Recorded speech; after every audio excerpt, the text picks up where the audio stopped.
Selalunya beg galas yang aku beli, dia punya design tu warna dia satu je. Paling-paling pun dua. Tapi kali ni aku grab yang macam ni.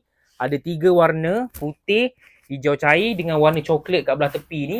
Bagi aku dia punya warna tu memang kena sangat. Okay, memang cantik bila combinekan warna-warna ni. Sebenarnya dia punya beg ni ada je pilihan warna yang lain. Tapi bagi aku yang ini paling cantik lah. Okay, nampak Korang tengok aku pakai. Bila pakai memang selesa. Dia punya strap ni jenis yang tebal. Lepas tu korang tengok dari belakang cantik tak cantik.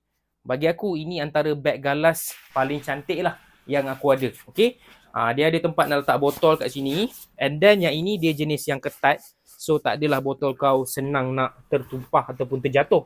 Okay, saiz dia boleh tahan besar. Ada tempat nak letak laptop, ada tempat nak letak buku. Korang nak letak baju ke apa pun boleh. Okay, dekat mana nak beli ni korang tekan link di bawah.